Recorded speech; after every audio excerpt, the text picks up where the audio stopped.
Okay, no video for 1979 C3 with the back window in good shape on how to remove it with fishing line, not break the window, so that you can change out these trim tabs right here. Because these trim tabs, this is an old one, and as you can see, it's busted off.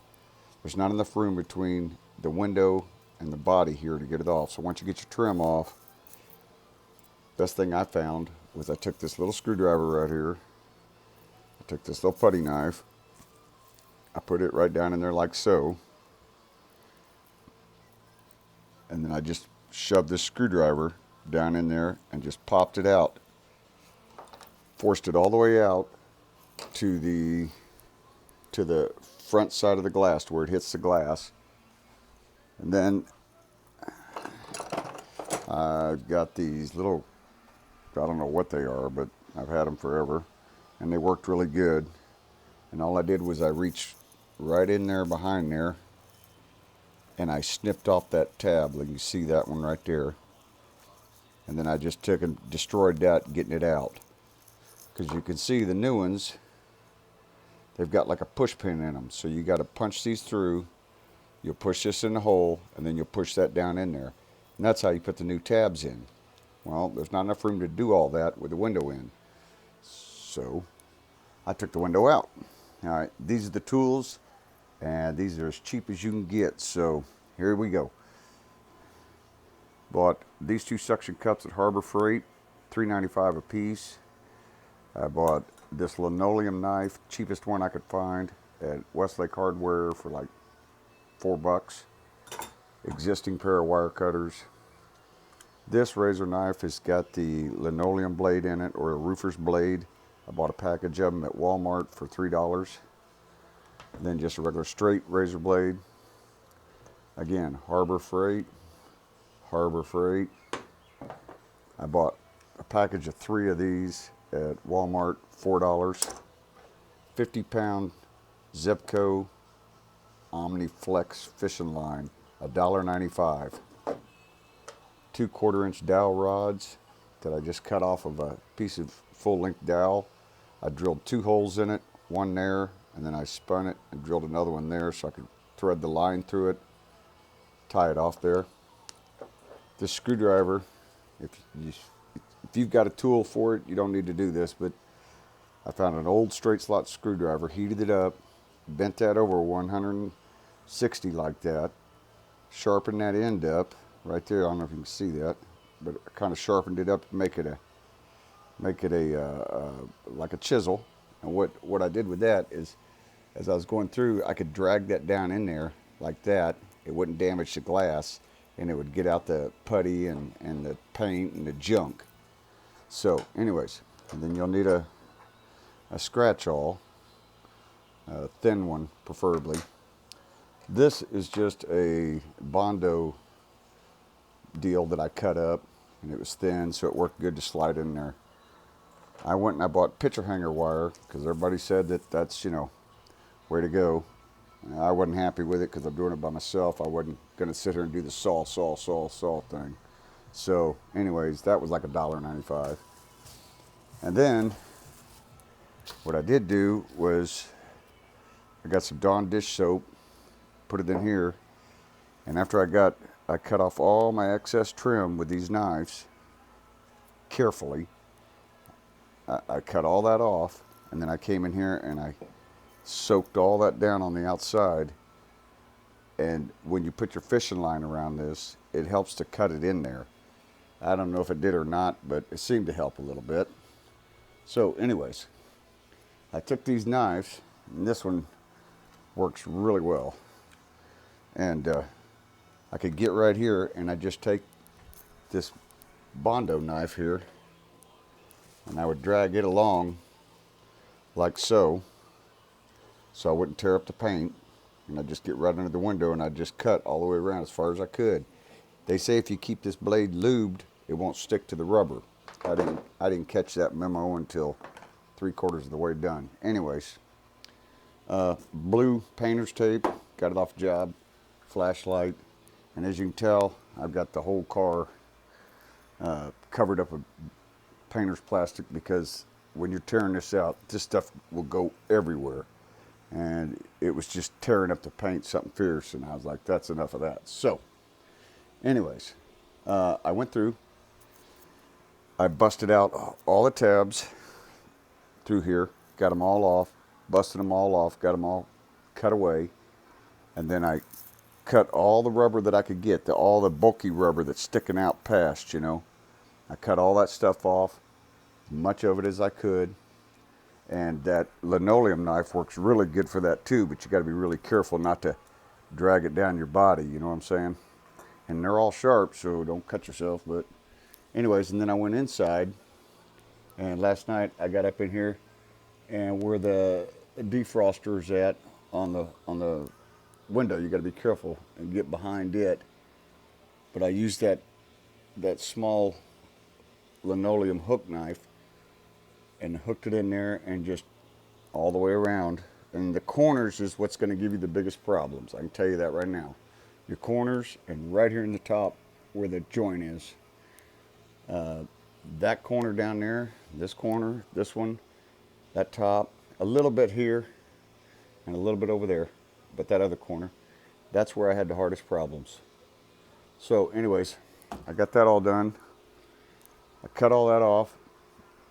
And then I took an even smaller scratch awl, this one to be in particular, and I found a flat spot, which happened to be about right in here, from the inside out, and I started working a hole. And once I got a hole there, I came back in, I cut away the rubber around it, just in that area, so I could run my fishing line in there. I bought that Zebco OmniFlex cheap line, Walmart. And what I did is I just fished it from out here in, and I went right over to here, and you can see right here where I had it tied off. Had it tied off right there. You don't have to tie it there, you can tie it anywhere you want. Took the rest of it and started fishing it around the window here. And what I did is I took a little piece of blue tape as it was coming around, since I'm doing this by myself. As it come around, it wants to pop up off of there. I just take a little piece of blue tape and push it down to hold that in there till you get it all the way around. Brought that all the way around, all the way up, all the way back over to my starting point, right here. And then I cut off like an additional 3 feet, fished it through there. That's when I laced it up on that wooden peg, that dowel, right here. Wrapped it up on there, got some gloves on, and then I just, excuse me, just gently pulled, and I tried to pull with this angle here, you know, angled to the glass, careful not to slip off and bust the glass or whatever. And I just pulled gently, and if I hit something hard and it stopped, it wouldn't even go, then I'd try to back it off a little bit, come on the outside, maybe pull the fishing line back a little bit, stick a knife in there and try to cut it, whatever I needed to do. And I just kept doing that all the way around. And I broke the line, I think I broke it once here, I broke it once right there, I broke it twice over here on this side, and right here. But you get 150 yards, so it's plenty of line. Anyways, it actually works pretty good. And it cuts pretty easy. Just don't get in a hurry. Just slow, steady pressure. And I think you could pull that all the way through there. I've heard about guys doing it with sawzalls and with a knife and with heat guns and everything else. I'm in a garage. I don't have that stuff, so I just want to do it slow and steady. And that's what I did. And here's the window. And as you can tell, there's nothing wrong with the defrost, and I just got to clean all that off, and prep the window to go back. But the window's in excellent shape. So, and I bought a window seal kit from not AutoZone, I think, Advanced Auto. They had one in stock, believe it or not. Happens to be the one that fits this. Comes with the little blocks and everything. In your AIM, it'll show you. You got to put 2 little blocks down here when you're putting your window back in. This was one of the existing blocks that was underneath the trim. And I believe you're putting them like right in there, somewhere in there. The AIM will tell you. But everything I needed was right there. So the only thing I haven't got was the urethane. And I'm working on that. So back to these little push pins. I believe I can just take a small punch and either I'll push that in, but if it doesn't go in, then I'm just going to take a small 1/8 inch drill bit and gently drill that and get those out of there. But it's a lot easier to do that now than it is to do it with this window in here. And I'm sure you can change these clips. Somebody will tell you for sure that you can change these with the window in, but I didn't order them and spend the money on them to break each one trying to get them in and out of there. So besides that, it gives me a chance to clean this all off, reseal the window, you know, just a little confidence builder. Make sure you're good for it. So, and then I'm going to do the front window next. And as you can tell, these clips right here, well, Corvette had a really great idea. They said, hey, why don't we, here's an old one that's broke off. Why don't we screw those to the frame, and we'll run 2 screws here into your corner visor piece, your chrome piece, and then we'll put the glass in. Yeah, that's a really good idea. Dumb, because you got to take the window out in order to change these clips out. No way to get these off. Well, half of mine are gone or broke.